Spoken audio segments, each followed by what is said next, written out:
Estamos ao vivo. Olá, pessoal! Sejam todos muito bem-vindos à nossa primeira live remota aqui na página do Dr. Alexandre.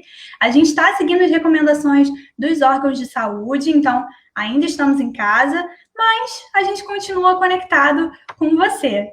E hoje, aproveitando o Junho Verde, a gente vai falar sobre uma condição que afeta a mais de 6 milhões de brasileiros: a escoliose. Por isso, fique conosco. Quem nos ajuda a esclarecer as dúvidas e nos conscientizarmos mais a respeito desse assunto é o Dr. Alexandre Elias. Se você é novo aqui na página, eu vou apresentá-lo agora. Ele é neurocirurgião, com foco de atuação em coluna, mestre pela Universidade Federal de São Paulo, a Unifesp, e membro da Sociedade Brasileira de Neurocirurgia e da Sociedade Brasileira da Coluna Vertebral. O doutor também integra a equipe de especialistas do Centro de Dor e Coluna do Hospital 9 de Julho. Olá, doutor, seja muito bem-vindo. Boa tarde, Aline. Boa tarde a todos os nossos ouvintes ou que estão assistindo a nossa live para falar desse tema que é super importante, da conscientização da escoliose. Como você mesmo disse, é bastante frequente no nosso meio e no mundo como um todo.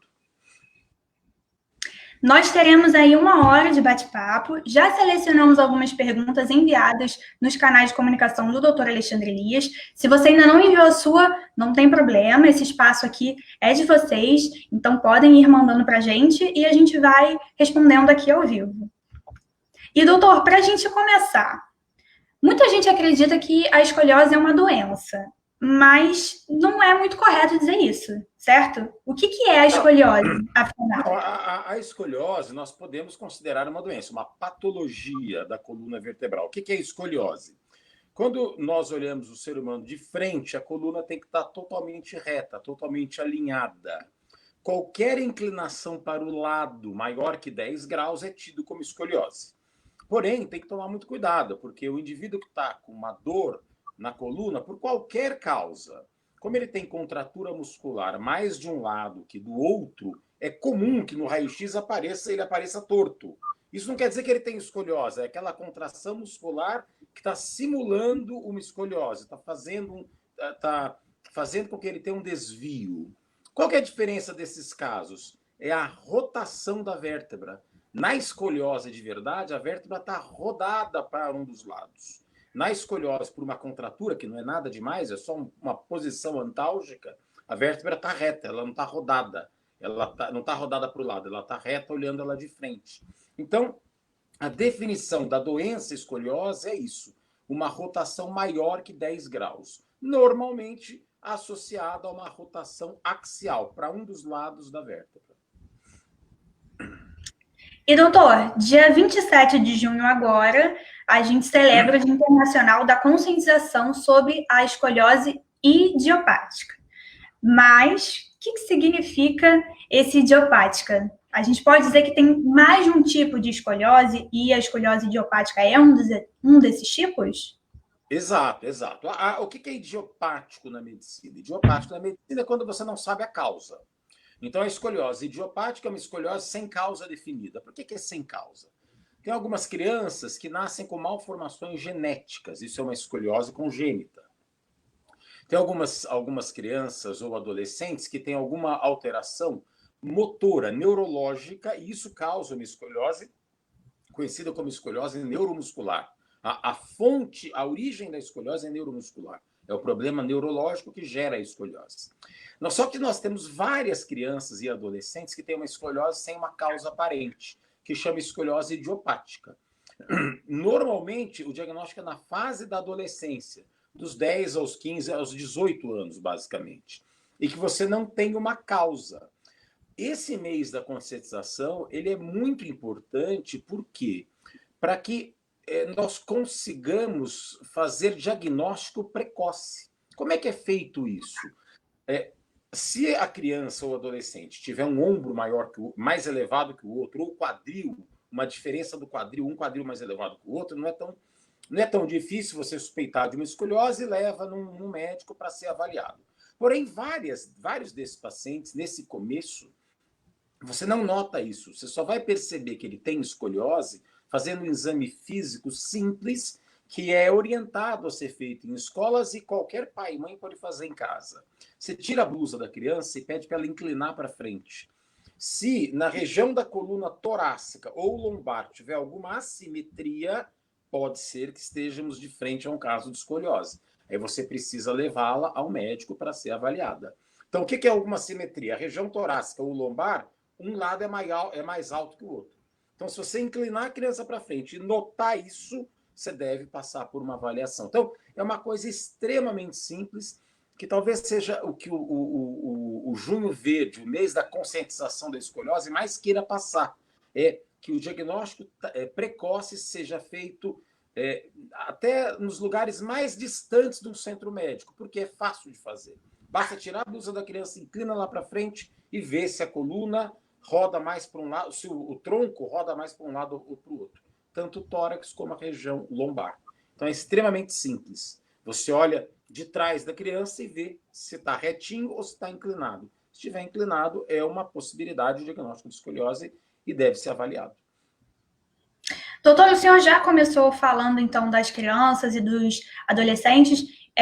Dentro desse assunto, desse tipo específico de escoliose, a escoliose idiopática, a gente pode dizer que há um subtipo dentro dela, que é a escoliose idiopática do adolescente, certo? Isso, exato. Tem entre ambas? Por que a gente tem esses dois nomes diferentes? Não, a escoliose idiopática é essa sem causa. Pode acontecer, eu posso ter uma criança que nasceu com ela e eu posso ter o diagnóstico dos 10 aos 18 anos. A maior incidência é dos 10 aos 18 anos. Então, por isso que ela chama do adolescente. Então, você tem esse diagnóstico, é uma patologia, uma doença razoavelmente comum, e nós vemos isso muito no consultório. Então, por isso que ela é chamada do adolescente, é porque o diagnóstico é feito entre 10 e 18 anos e a maioria dos casos se encaixa nessa faixa etária.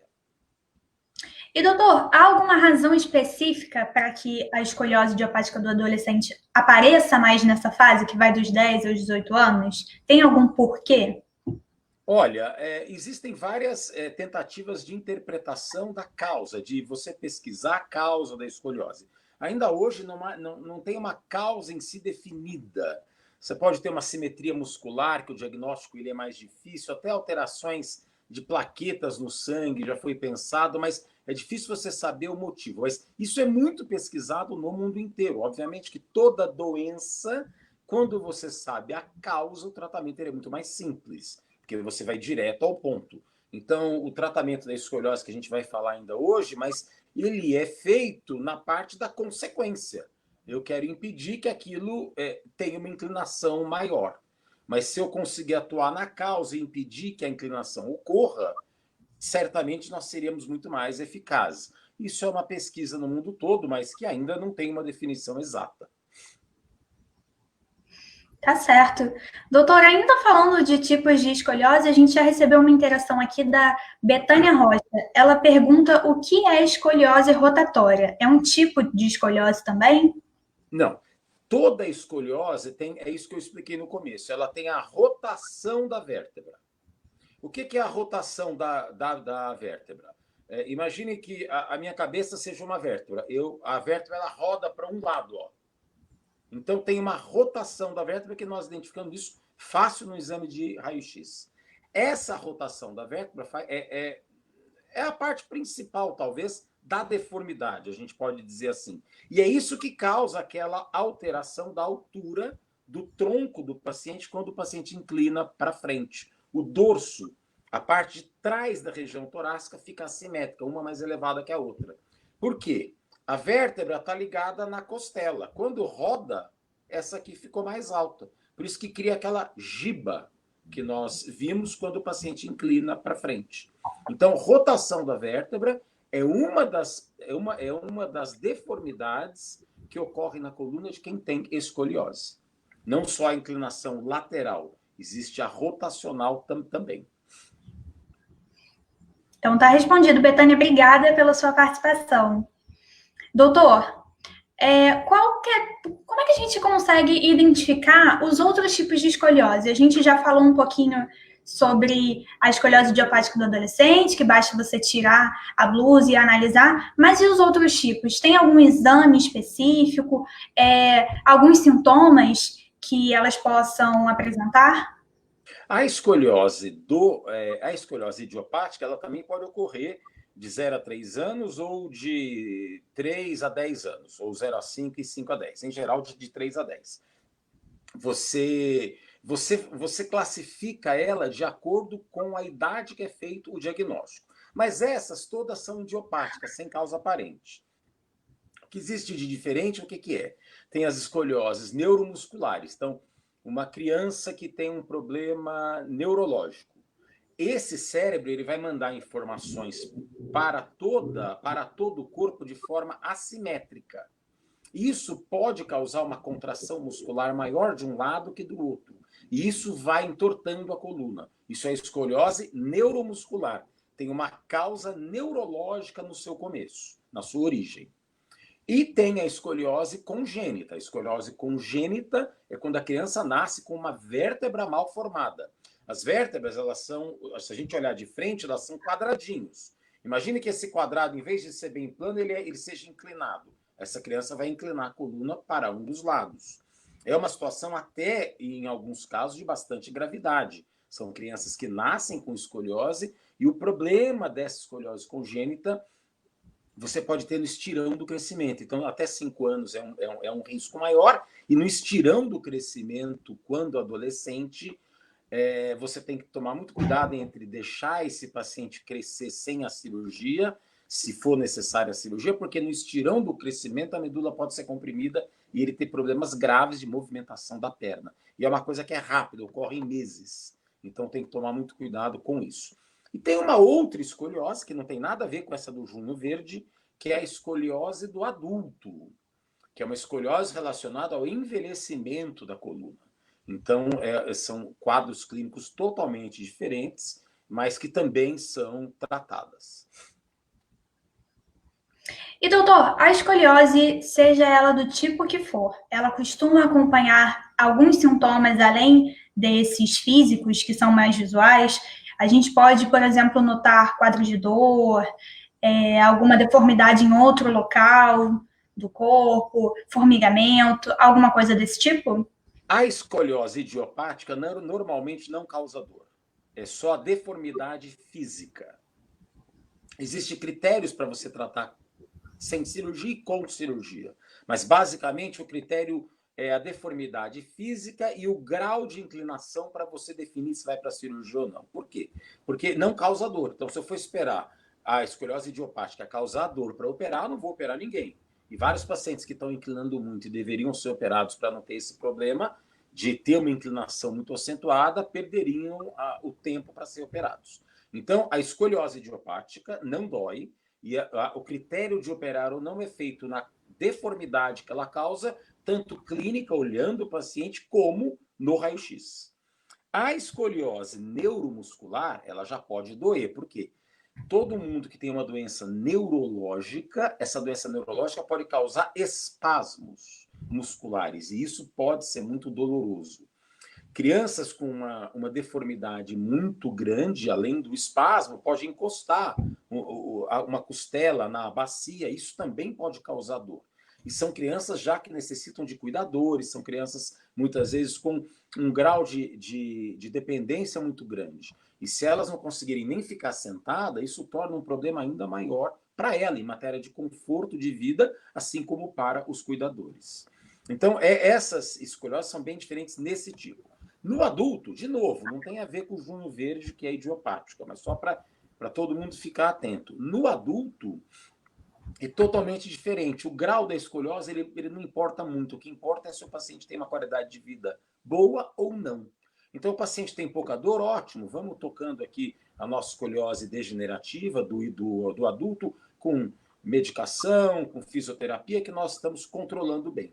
Quem tem muita dor é candidato a tratamento cirúrgico, sim, porque é uma dor que diminui muito a qualidade de vida desse indivíduo adulto, muitas vezes desse indivíduo idoso. Então, são quadros clínicos totalmente diferentes. Por isso que na idiopática, que tem relação com o Junho Verde, A maior mensagem é o diagnóstico precoce. Isso de tirar a camisa da criança, inclinar a criança para frente, você vai olhando ela de trás e vê se o tórax dela, o dorso dela, está simétrico, ou um lado está mais alto do que o outro. Se tiver, tem que fazer uma avaliação. Super respondido, então, doutor. Seguindo com as nossas interações que estão sendo mandadas pelo pessoal de casa, a gente tem uma pergunta da Franciele Coura. Ela quer saber, doutor, se crianças mais sedentárias podem desenvolver problemas de coluna com a escoliose e se tem alguma relação com a má postura. Não, a má postura e o sedentarismo, eles não vão criar escoliose em ninguém. Mas você vai ter uma musculatura pior. Essa musculatura pior, ela protege menos as articulações de todo o corpo. Então, todo mundo que tem uma musculatura mais treinada, obviamente que protege mais as suas articulações. Mas óbvio que falar disso de uma criança, porque criança a articulação é nova. Eu acho que isso talvez seja um problema que ela tenha depois. Se você habituar a criança a ter uma vida mais ativa desde cedo, ela vai ser um adulto que provavelmente vai praticar alguma atividade física e vai se manter bem fisicamente. Então, se você tem uma criança que é muito sedentária, provavelmente na vida adulta ela vai continuar sedentária, e na fase adulta, certamente, ela vai ter problemas por causa disso. Então, a musculatura mais fraca, onde a sustentação, não só da coluna, como das outras articulações, ela vai ser pior. Além da perda de saúde cardiovascular, esse tipo de coisa, por falta de um treinamento aeróbico. Respondido, obrigada pela participação, Franciele. Doutor, ainda estão perguntando sobre postura? Vale a gente dizer que a postura tem influência direta no aparecimento ou não da escoliose? Então, pessoas que têm hábitos de postura ruins ao longo da vida podem vir a desenvolver na fase adulta a escoliose? Não, você também não consegue dizer isso. Na fase adulta, essa escoliose que aparece, ela tem relação com a degeneração, com o envelhecimento do disco intervertebral.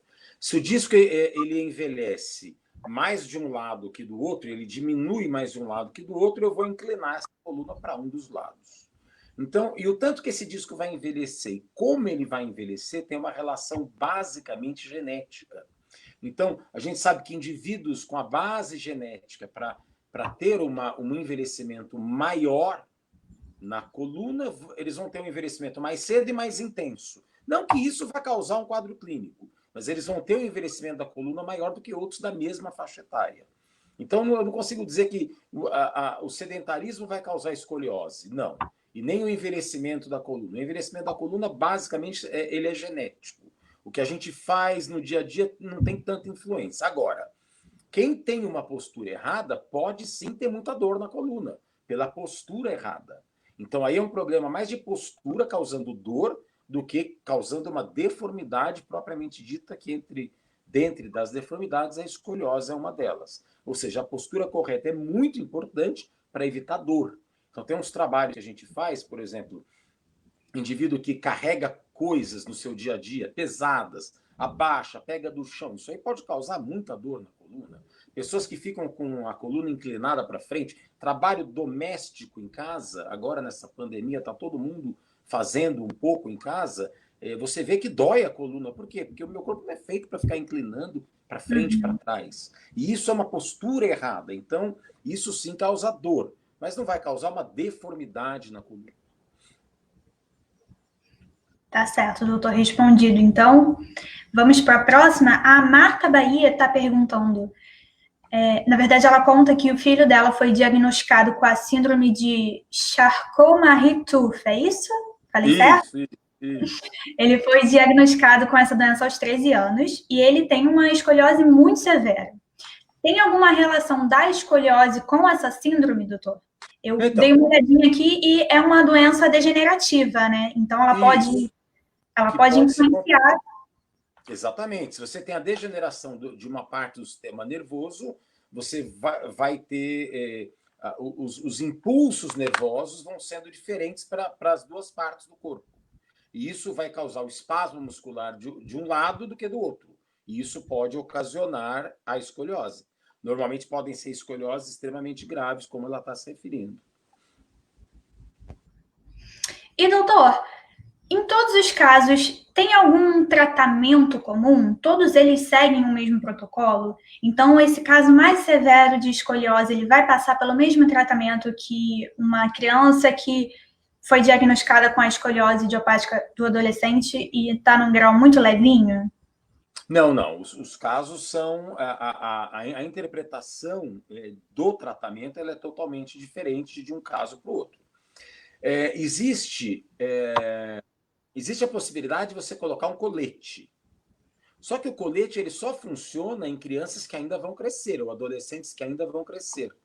É o mesmo princípio de você amarrar um tronco numa árvore que está crescendo. Se eu amarrar o tronco dessa árvore que está crescendo nesse outro tronco que é reto, essa árvore ela vai crescer muito mais reta do que se eu não tivesse amarrado. O colete é a mesma coisa. A hora que eu aperto aquela coluna contra o lado que ela está entortando, ela vai começar a crescer mais para cima. Ou, no mínimo, manter só aquela inclinação inicial. Então, um critério básico para saber como tratar a escoliose é saber se está crescendo ou não. Se estiver crescendo, eventualmente pode ser usado o colete.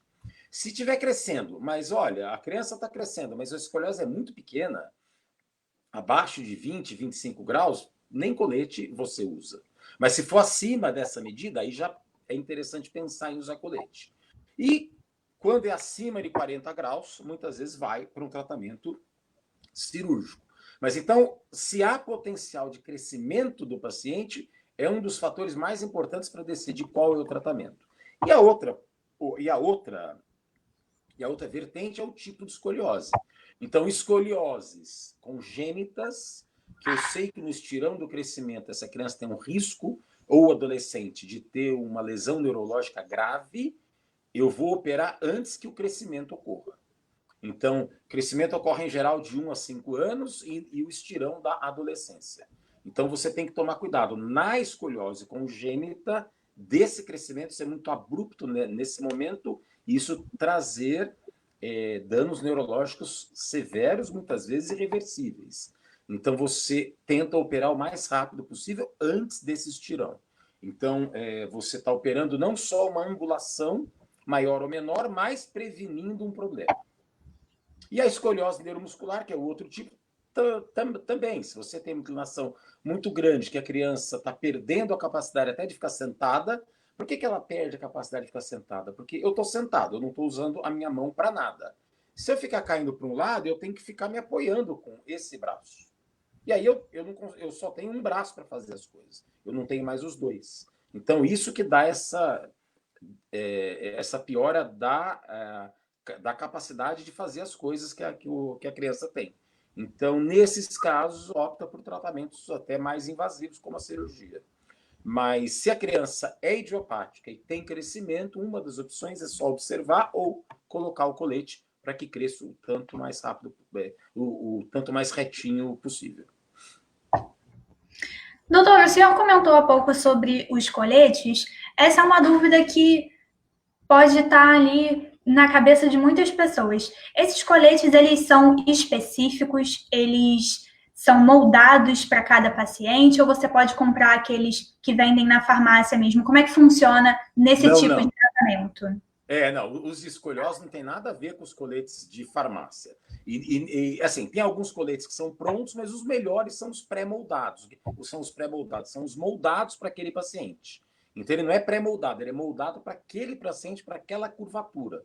Então, você vai num profissional que faz o colete, tira as medidas e você vai aplicando a força no ponto exato para aquela coluna ser mantida o mais naquela posição para evitar que o crescimento errado ele continue e muitas vezes até reverter aquela curva inicial. Então, na verdade, o ideal para a escoliose idiopática, que ainda tem potencial de crescimento, é que o colete seja medido, individual para cada paciente. Tá certo, doutor. Mais perguntas do pessoal de casa agora. A gente tem uma dúvida, doutor, da Silvia Magalhães. Ela conta que a filha dela está às vésperas dos 16 anos, de completar 16 anos de idade, e elas descobriram somente em fevereiro que ela tinha problemas nas vértebras. Isso porque ela sentiu muita dor nas costas, teve febre persistente, e aí foi direcionada à UPA. Na UPA, ela foi orientada a passar numa outra unidade de atendimento, então descobriu. Doutor, nesse caso, tem um filho em casa, tá nessa fase aí dos 10 aos 18, tá tendo muita febre, mas ele não reclama de dor nas costas. A febre por si só pode ser um indicador de que tem algum problema adjacente de coluna ali? Não, o que existe que chama atenção é assim, indivíduos de qualquer idade. Crianças são mais raros, mas poder é possível, mas é mais raro. A gente vê isso mais em adultos. Indivíduo que tem uma dor nas costas muito severa, mas isso não tem nada a ver com escoliose. Eu tenho uma dor nas costas muito severa e febre, esse indivíduo pode ter uma infecção na coluna. Uma infecção do disco, que chama espondilodiscite, ou uma infecção do osso, que é uma espondiloosteomielite. Então, isso é possível, mas não tem nada a ver com a deformidade da escoliose, nem com a escoliose idiopática. Obviamente que tem outras coisas que dão dor na coluna e febre, que dão dor atrás e febre, não só a coluna. Então, se o indivíduo tem uma infecção urinária grave que atingiu o rim, ele vai ter muita dor na região lombar e febre, mas ele tem uma pielonefrite, ele não tem um problema, uma espondilodiscite, uma infecção na coluna. Então, são coisas, por isso que é fundamental uma avaliação clínica. São coisas diferentes. Ela deve sim levar, parece que já levou, o filho numa consulta para ser avaliado, não tem a mínima dúvida, e até com uma certa urgência, para ver o que está acontecendo. Afinal, está tendo uma febre, isso quer dizer que tem alguma infecção em curso. Doutor, uma outra dúvida que é muito comum. Levantei a camisa do meu filho, vi que a coisa não está indo muito bem lá, quero ter um diagnóstico certinho. Qual médico eu procuro? Qual é a especialidade ideal para identificar e tratar a escoliose? Olha, uma criança pequena, você deve procurar até o seu pediatra, que certamente ele vai saber olhar isso e vai saber pedir a orientação de um especialista de coluna se for necessário. Nós temos especialistas de coluna no Brasil hoje ótimos, na neurocirurgia, na ortopedia, para efeito de tratamento cirúrgico. Então, mas assim, crianças devem sempre se reportar ao pediatra inicialmente. E o pediatra, por si só, ele avalia e, se ele achar necessário, ele já encaminha para algum colega que ele conheça que faça essa área, que tem essa área de atuação. O indivíduo mais velho, mais adulto, eventualmente, aí deve procurar direto um indivíduo que trabalhe com patologias da coluna. Doutor, uma vez feito o diagnóstico, estou seguindo o tratamento, quero dar uma potencializada nisso, fazer uma atividade física. Todos os tipos de atividade física são benéficos nesse sentido? Podem ajudar? Isso é extremamente importante, porque tem ainda uma certa algumas opiniões de que não, se você tem problema de coluna, você não pode fazer nada. É exatamente o oposto. Se você tem problema de coluna, você tem que se movimentar para manter a musculatura o mais forte possível. Então, assim, você só não vai fazer atividade física se você tiver com dor. Uma vez que passou a dor, se você se mantiver com uma musculatura saudável, a chance até de você ter outra crise de dor é até menor. Então, sempre vale a pena fazer atividade física. O que tem que tomar cuidado são algumas atividades físicas de impacto. Então, correr, pular, essas coisas, eventualmente, pode causar dor. Depende do problema que a pessoa tenha, não só escoliose idiopática. Escoliose idiopática, que a gente já falou que praticamente não dói nem com atividade física. Isso vale mais para os adultos. Então, se você não tem dor, melhorou a dor, eu posso ir começar fazendo atividades físicas de leve a moderadas e assim por diante eu vou aumentando. E tudo é um bom senso. Olha, eu tive uma crise de dor em coluna e toda vez que eu jogo tênis eu tenho uma crise. Bom, é melhor então procurar outra atividade física, deixa o tênis de lado. É igual onde tem pressão alta, ele não come sal. E assim por diante, cada um tem uma limitação na vida. Mas atividade física, sim, é muito boa. não só para a coluna, como para o corpo como um todo. A próxima pergunta, doutor, vai falar também sobre atividade física. A Irlândia Figueira conta que ela tem escoliose como sequela de poliomielite, em razão de uma diferença no tamanho da perna esquerda para a direita, embora ela ainda use palmilha de compensação para dar uma nivelada nisso. E ela continua dizendo que nos últimos anos ela ganhou 10 quilos e já está com 42 anos. Parou a atividade física no início desse ano e tem sentido muitas dores. E aí ela diz: sei que preciso voltar, mas as academias estão fechadas.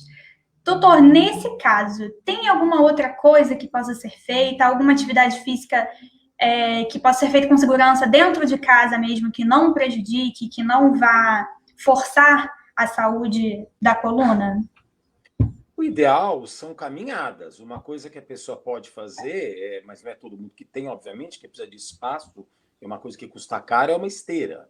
Então, esteira é uma coisa que você faz dentro de casa, se você a tiver, né? Não é fácil ter.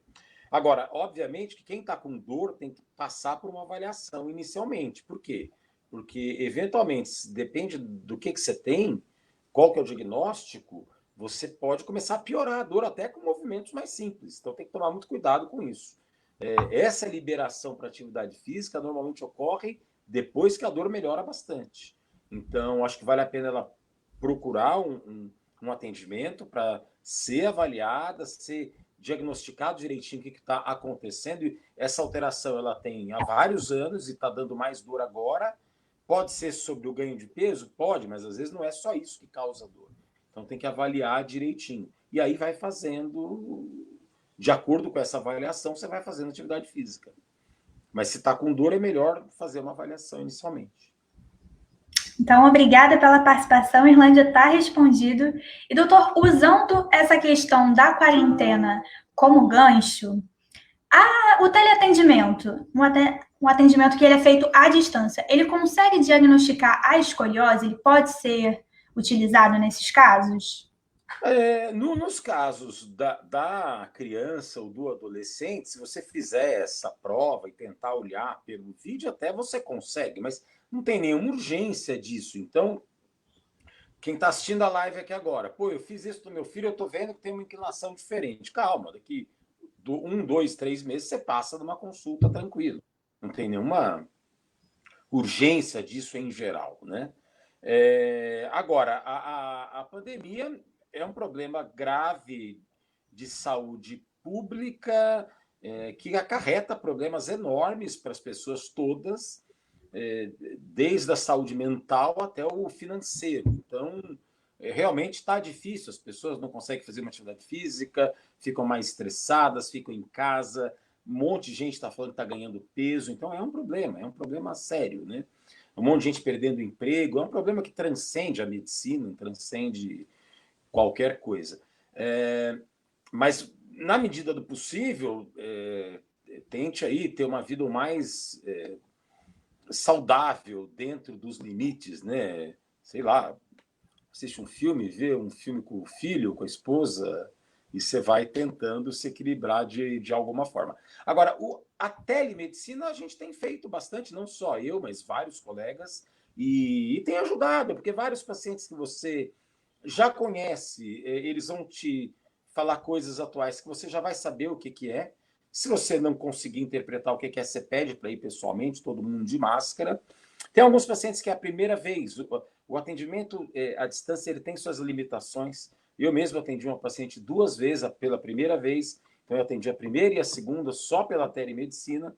Eu falei, olha, o seu caso é um pouco mais grave, eu tenho que te ver. E realmente ela foi no consultório, a examinei, e é um caso mais grave que vai até para uma cirurgia. Então, a telemedicina tem suas restrições, mas ela pode ajudar sim. Eu acho que é muito salutar o uso da telemedicina.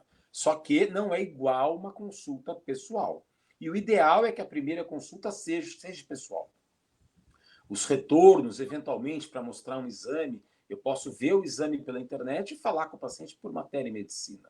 Ele não precisa ir lá no consultório só para eu falar com ele do resultado do exame. Então, é bem interessante porque economiza tempo das pessoas, né? Olha, o meu médico vai me ligar em torno de 15, 15 e 30. Então, eu posso ficar em casa, fico no trabalho, esse tipo de coisa. Mas, lógico que tem uma restrição. Então, casos novos, você tem que passar no médico. Casos que não estão indo bem, olha, eu te tratei com várias coisas, você não está indo bem. Eu tenho que rever para confirmar o meu exame físico, o meu diagnóstico, tudo isso. Mas a telemedicina tem funcionado bem nessa época de pandemia. Eu acho que ela deve ficar dentro de umas regras bem éticas, mas eu acho que é uma coisa muito interessante, principalmente numa cidade grande como São Paulo e num país tão grande como o Brasil, que às vezes a pessoa que você atendeu há um tempo atrás quer te fazer algumas perguntas, algum retorno, muitas vezes pela telemedicina ela evita de vir de um lugar tão longe só para uma consulta mais simples. Respondidíssimo.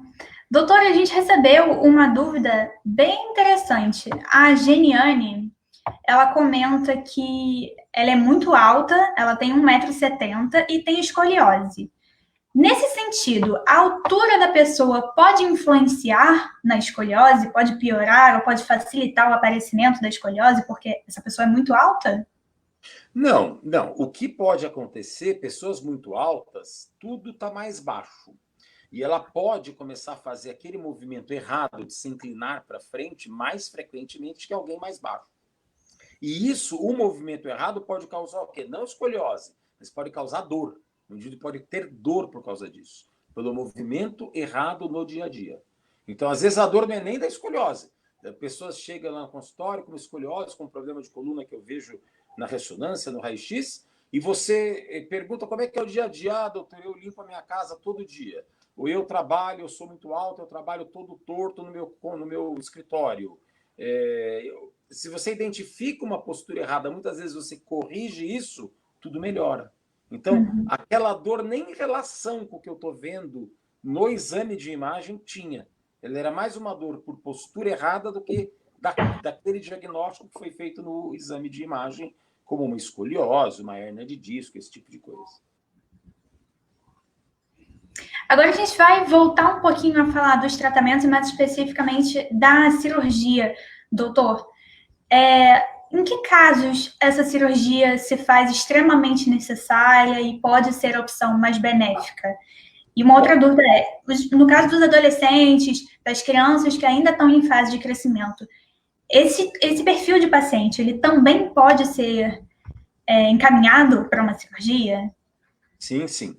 Aí vai depender se a doença está evoluindo mal ou bem. O que é evoluindo mal?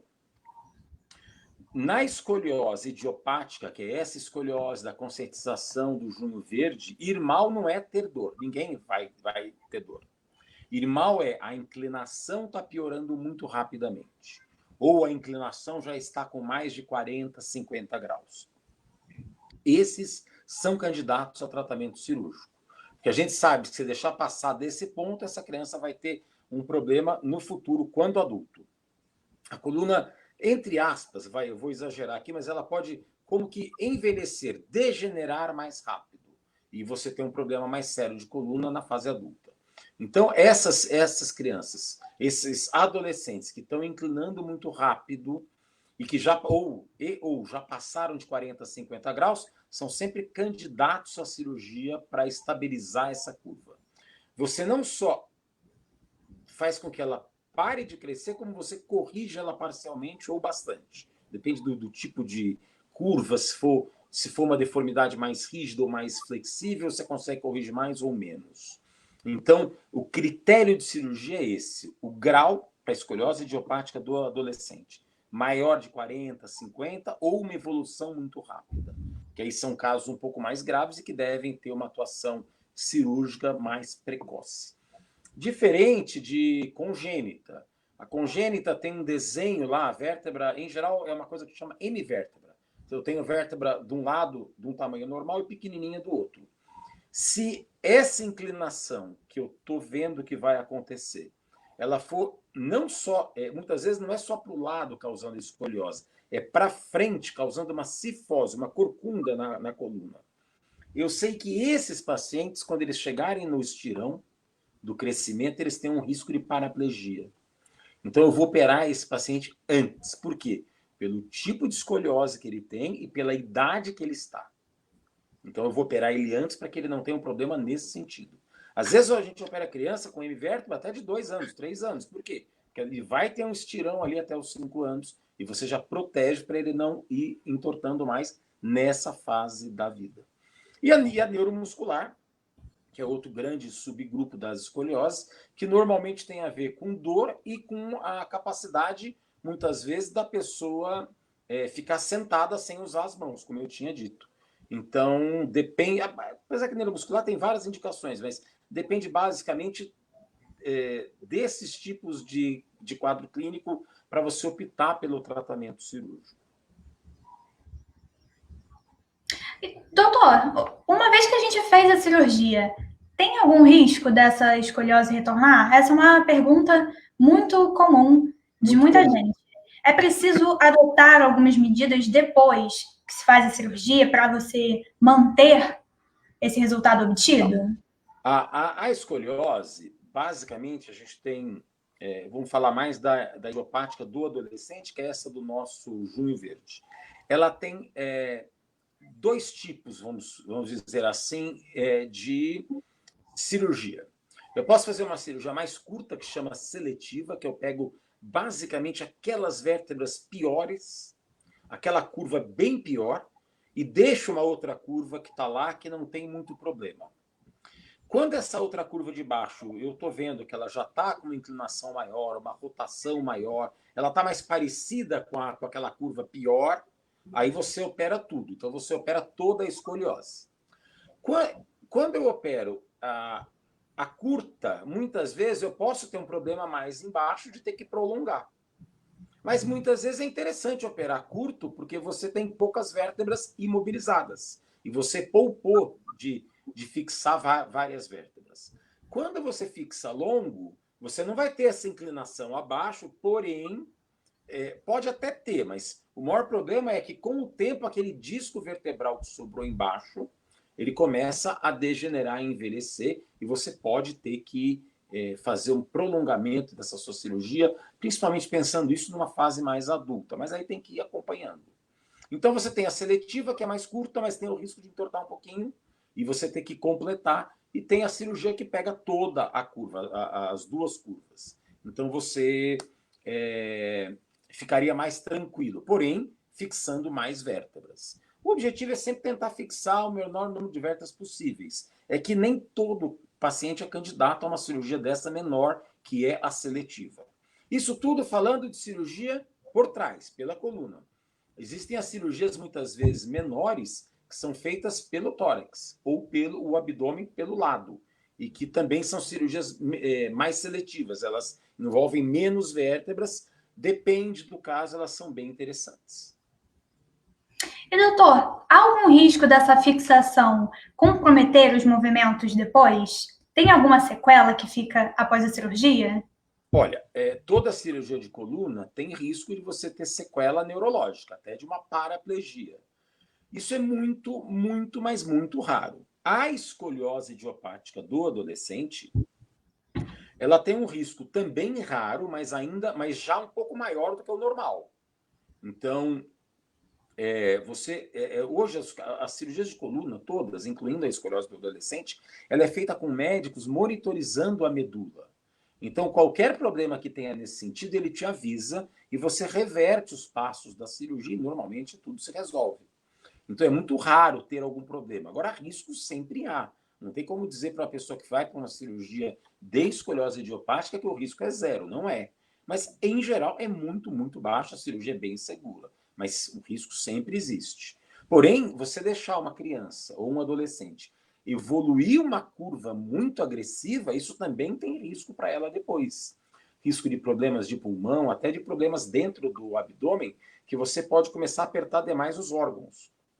Isso pode dar problema para esse paciente. Então, por isso que opta pela cirurgia em casos mais graves, porque a gente sabe que operando o risco é menor. Doutor, a Silvia Magalhães fez uma pergunta que é bem peculiar e bem interessante também. Ela pergunta se, depois da primeira menstruação, esse desenvolvimento da escoliose, no caso da menina, desacelera.